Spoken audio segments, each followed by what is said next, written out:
quickly. Perfect.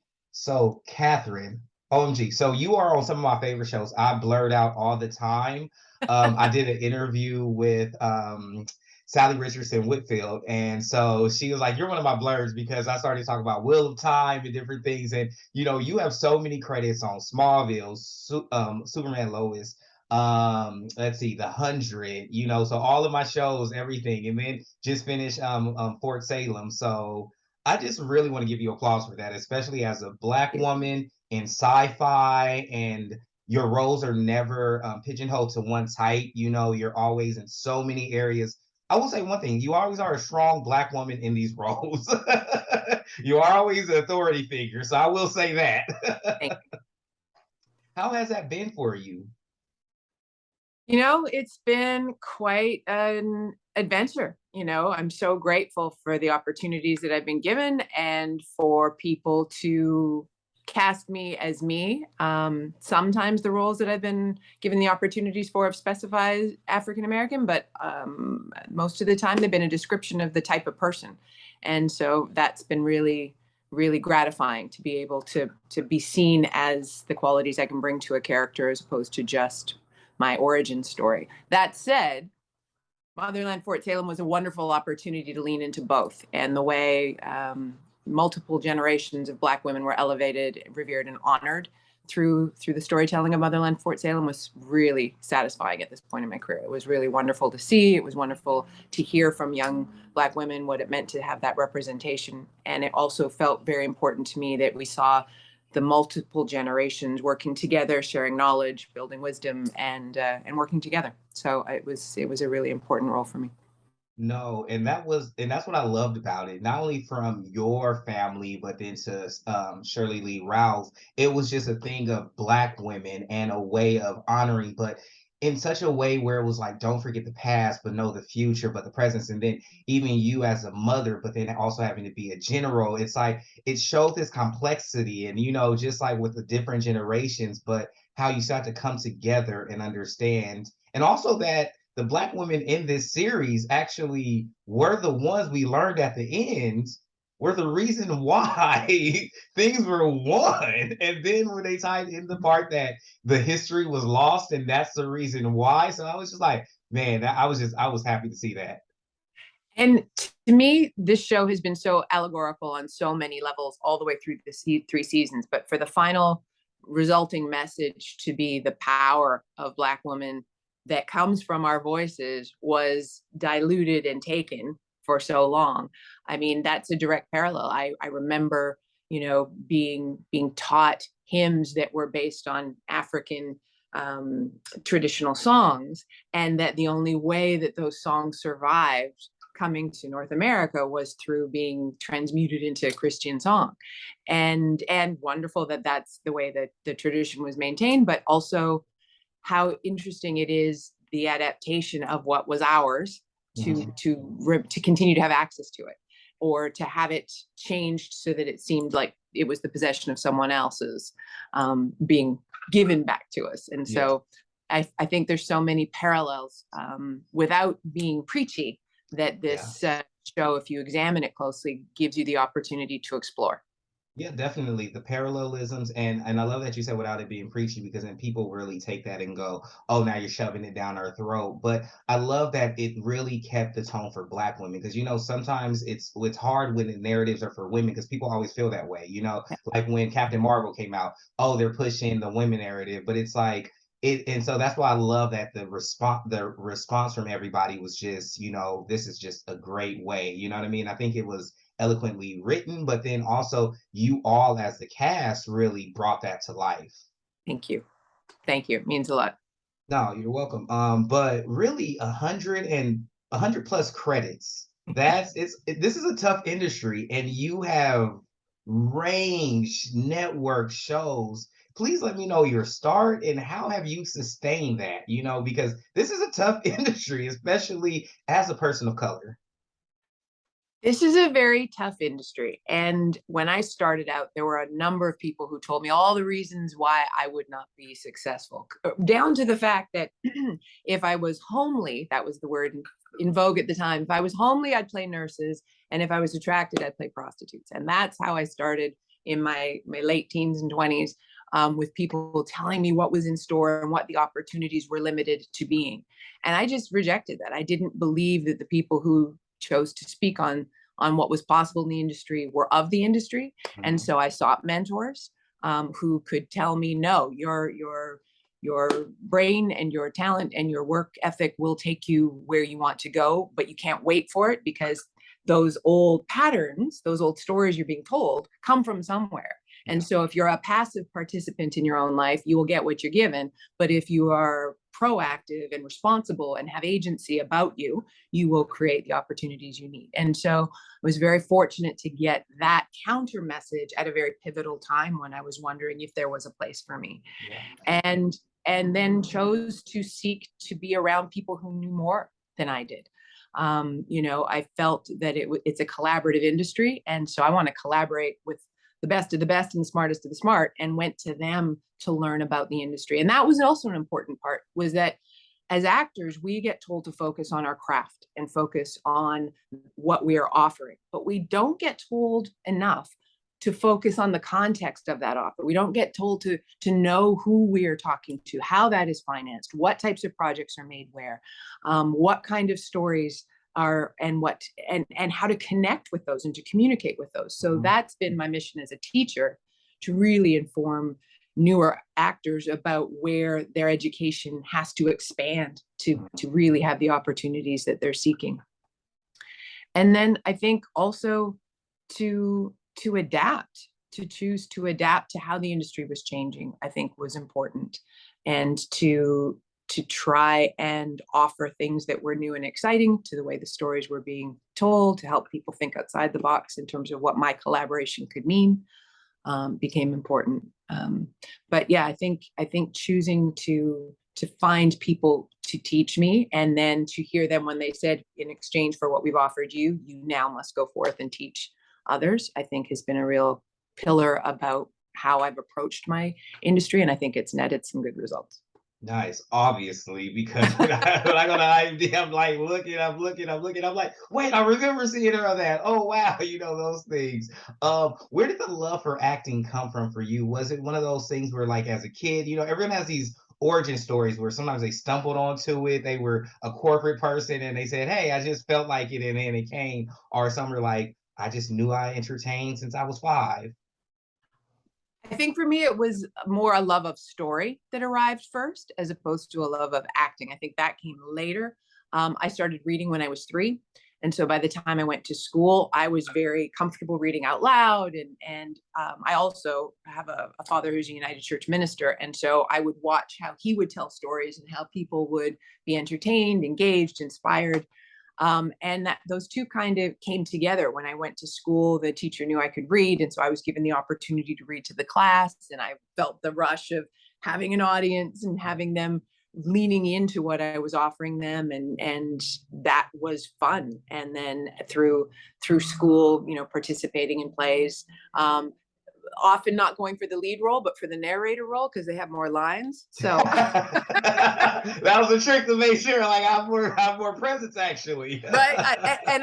I wasn't conscious of it, other than, sort of like, oh, everybody's going to want to do that. Let me go over here. And I think that's also been a guiding principle about, like, not following the pack, but sort of going where there aren't as many people seeking the same thing, and then doing the best I can with that.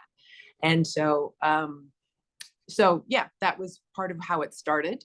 And then my brothers and I did newspaper routes as kids, and there was a client on our newspaper route who was a commercial producer and gave us the opportunity to be in a pizza commercial, and so we were able to sort of explore how that technology worked, because when I was younger, we left Vancouver, where I'm based, where I was born, and we lived in smaller towns in Saskatchewan and Alberta, where my dad had posts as a minister, until my Jamaican mother said, "This is too cold. We are going back to Vancouver."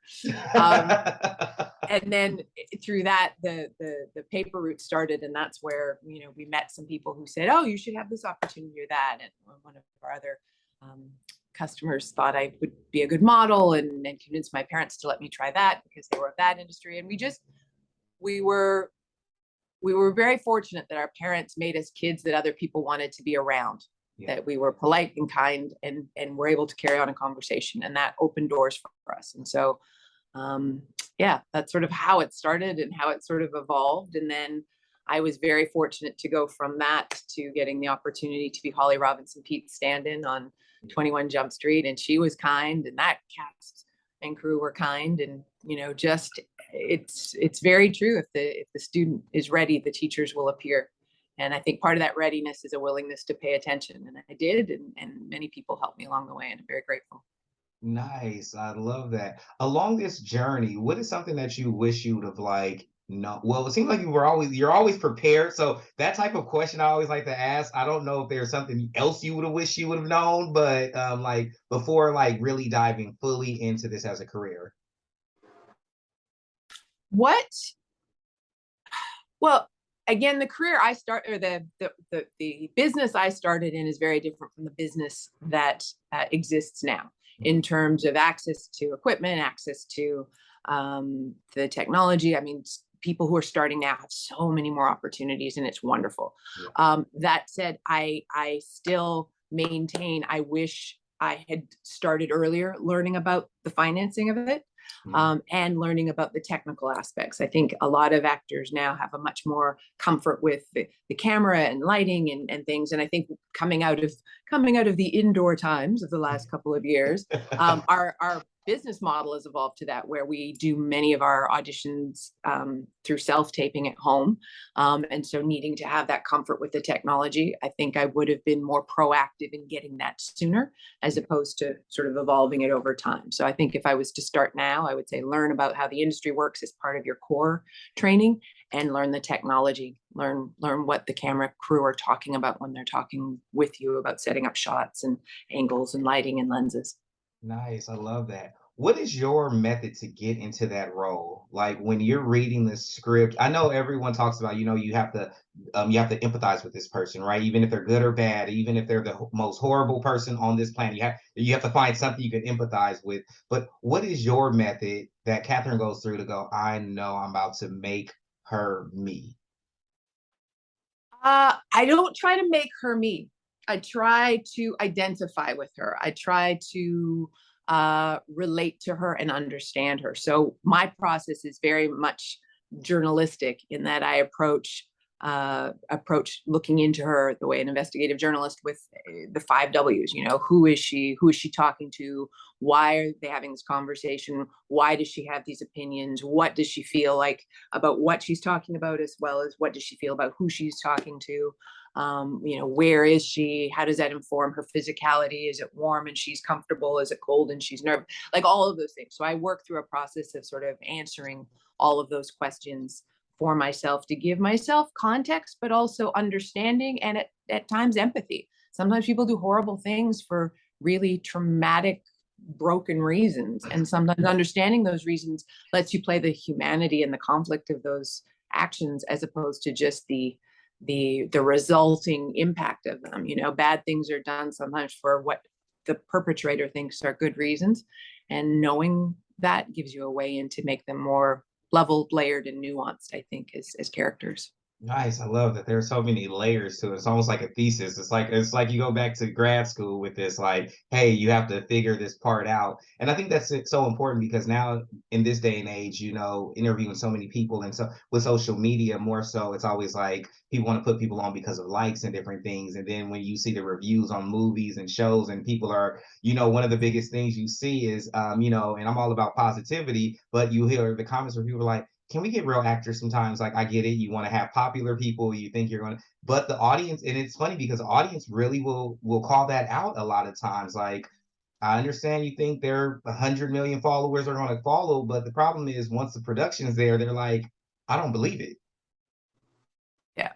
Well, and I think that's part of them being two different jobs. Yeah. I mean, I think influencers have made their name by offering a consistent product, a consistent viewpoint, a consistent response, something that is consistent, comfortable, expected, anticipated, and while entertaining, perhaps not surprising.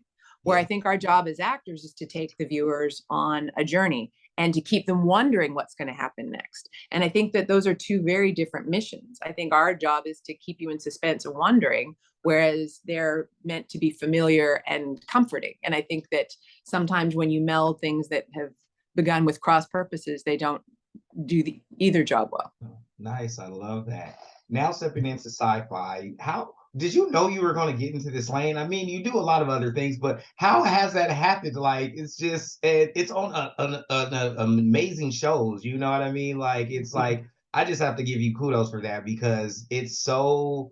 I read and talk to so many actors and actresses, you know, especially as a Black publication, but not many that I've honestly. I think you're one where I'm like, if there's someone who represents Black sci-fi, that's you. Well, Like, you know, thank you. I'm fortunate because where I'm based, you know, we are journey people actors, and so we go to the opportunities. But I find that there's something really inspiring about sci-fi. I think um, sci-fi hits on two levels, and some sci-fi hits on the inspiration of what could be if we solve our petty problems and evolve to that place. And I think some sci-fi works as a cautionary tale to what could be if we don't fix those. And so I find sci-fi very clearly works in inspiration for human evolution. And so I find I approach those jobs, as fantastical as the scripts and the characters themselves may be, feeling a sense of these stories are in service to us evolving or protecting ourselves from things that we could do wrong. And I think it gives us another framework to explore some of these issues of inclusion or power or weaponry or war or you know, exploitation. Like, I mean, there's so many things that sci-fi gets to explore because they can craft those polarities, and I find that really fun to be a part of. no, you're definitely right. That's why I'm a big Trekkie and like Orville and all those shows. I love it because you meet certain races and cultures where they show you like when even though we're human and we talk about humanity, how can we force that upon a culture or a race of beings or species that they just don't, you know what I Yeah. mean? So it's like funny when I always look at I go through that same process because I'm like, where does the line stop? Where it's just like, hey, we have no judgment. I can't say anything, you know, and it's like being to the forefront where they have like characters where they were doing on the Orville where it's a characters where when one of the women when the women are born, they actually Mm-hmm. turn them into men. They do change their sex to men, and it's a whole part of like the storyline in the Orville. It's crazy. Yeah, so I don't know if you ever seen the Orville on Hulu, No, I but haven't. yeah, you should watch Orville. It's really good. It's I funny. know, right Seth there. MacFarlane does it, but yes, it's real. It's an amazing show because it hits on all That's those cool. things. Yeah.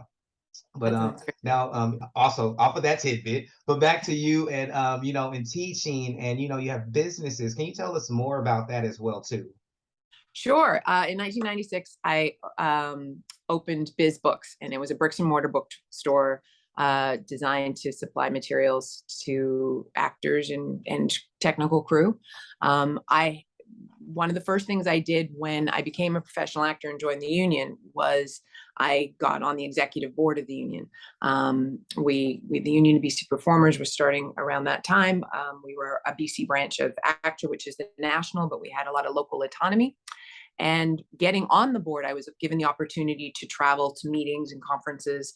And I noticed that in all of the major film centers that were developing, Los Angeles, New York, Toronto, they all had resources for people to explore the industry before diving in and joining it. And we didn't have a bookstore. We'd had a bookstore years prior, but it had closed. And I felt that if we were serious about expanding Vancouver into being this, you know, serious production center, we needed people to have access to the materials to learn about the different job opportunities, the different crafts, the different skills required. So my husband and I opened Biz Books in Gastown in Vancouver in 1996. And we had two different locations. We moved from our first to our second. And then in 2010, we closed the bricks and mortar store and have operated online at bizbooks.net. And we ship all over the world. And we focus on materials, primarily actors and writers and directors and producers, but we also do a lot of the technical crafts as well. And it's been really satisfying to help people learn about the possibilities in a very creative industry, and an industry whose skills are used all over. So you can learn about camera, but you can be, you know, a YouTube person for your own passions, or you can make commercials, or you can work in film and TV, or like there's a lot of repurposing of these skills in the emerging economy. So it's really fun to be able to help people connect to information about that. And it sort of ties in with my philosophy about my own career and helping others find it. And then the other business we have is called thedramaclass.com. And the drama class had started out by a friend of mine, Michelle Partridge, who had started a boutique studio in the suburb of Vancouver where we live, called White Rock. It's an incorporated city, but it's very Vancouver adjacent. So, um, and I was teaching for her studio. I was teaching for a few different places, and I had my little audition class that I did out here and could walk home from. And when COVID hit, the studio suspended in-person operations and everything moved to online. And I really liked teaching online. I really thought there was so much that could be done in the online space to share information and to supplement the sort of in-person training. So Michelle decided that she wasn't as keen with the online. She really loves the interpersonal interaction with the students and things. And so she decided it was that, you know, COVID was her opportunity to move on. And so we took over the dramaclass.com and have sort of changed its vision a little bit to adding things that are specifically great to deliver online. So we do supplemental training, those other things that I was talking about, besides just the creativity and the craft, but the commerce and the communication side of things. So we do camera classes for actors. We do tax seminars. We do learning how to write a script for an actor, understanding the script structure for actors. We do a bunch of different types of supplemental training for actors, writers, teachers, and corporate communications that all are about storytelling, learning the ways to be more effective with it, and learning what to do when opportunities in that area show up. So that's what we do.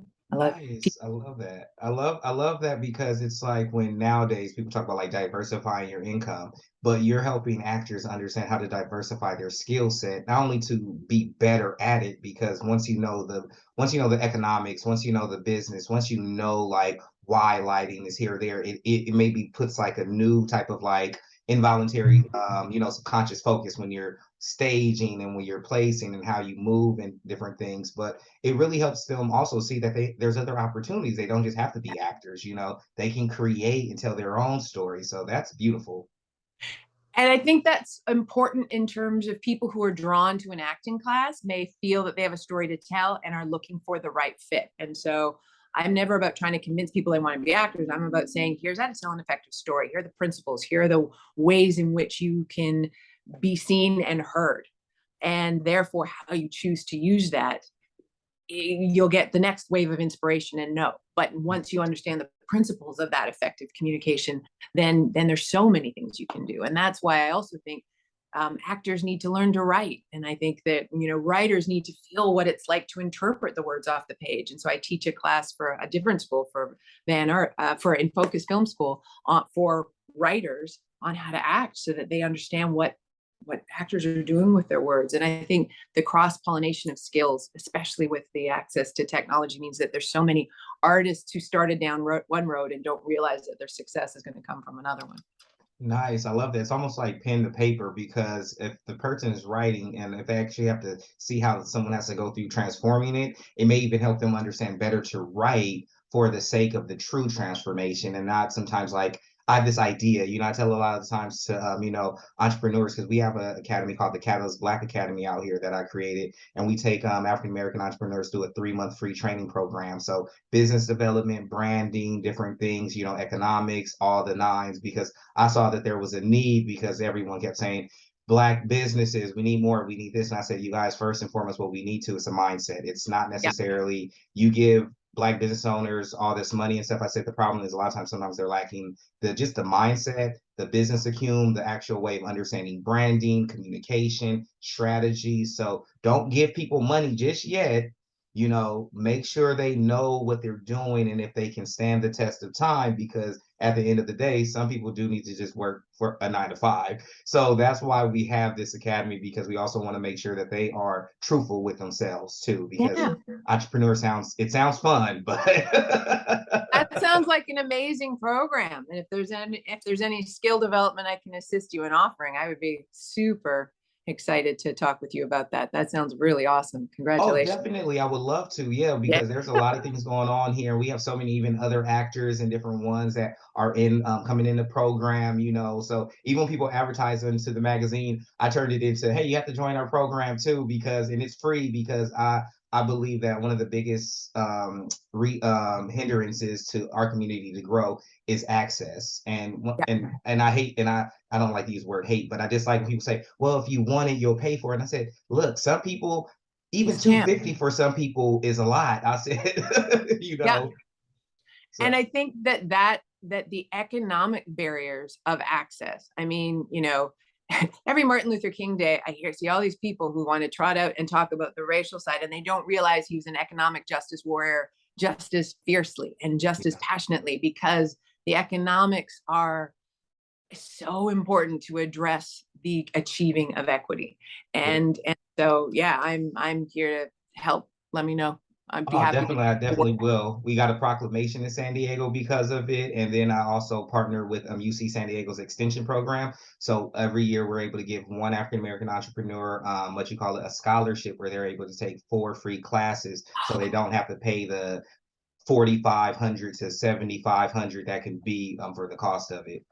That is an amazing program. Congratulations, sir. I am very, very Oh, impressed. thank you. Thank you so That's much. very cool. I appreciate that. Well, last question. You also are in producing now too, because I want to be conscious of your time. What is it about that that really made you go, I want to start producing now and get into that realm? Uh I like the business side of things. I like the crafting of message. I find producing to be a creative exploration as well. I think why, um, and I think the business skills I've developed over the time with the bookstore and now the school help me to assist in that way. I also think that sometimes it's about making connections, and that communication piece that's often the barrier for things getting in front of the right people, and having that support behind them. And I think that boils all down to storytelling again. What's the story about why we want to make this? Who do we want to make it for? Why is it important for them to see it? Why, what is the best way we can express ourselves as storytellers to make sure the audience receives what we have on offer and sees the benefit of it? So I think there's a lot of those core storytelling skills in the producing realm, and I find it fun. I find it a different creative challenge. Nice. Last question about producing. Would you like to venture off and just become a producer at the end and stop acting, or do you feel like you would always want to do both? I would always want to do both. I don't know that I would produce things I'm in or be in things I'm producing, both, but I never say never. But my feeling is, especially as we start to embrace in a more healthy and inclusive way, people transitioning from age range to age range to age range, I think there has to be people available at those different markers to portray stories. Representation matters, and we've expanded that to diversity and inclusion. But one of the last bastions that still isn't, I feel, represented accurately is the human aging process and the evolution of our physical beings through that. So I think we're doing better, absolutely, and I think that's being led by business, because as the demographics of who watches TV gets older and older, we see stories reflecting that to Yeah. keep market share. But I'd like it also to be a creative thing, not just a checking boxes and hoping that people stick around, but an actual proactive leaning into telling those stories and making those people the center of why we're watching the story and not just adjacent. So yeah, I will hopefully always be acting, and just keeping things interesting and changing up as I go through that. That's one of the things I loved about Motherland, is that especially for seasons 1 and 2, you saw multiple generations on screen every episode. It wasn't sort of a very special episode when someone would come to town. You saw the biddies, Yeah. and they were warriors, and they were warriors with wisdom because of their age, as opposed to put out to pasture and we would go to seek their wisdom and then go and deploy it ourselves. No, they were integrated into everyday life, and I thought that was so meaningful for that representation to be a part of our storytelling as well. So I plan to be one. Nice. Thank you. Well, that is all. Let me stop the recording.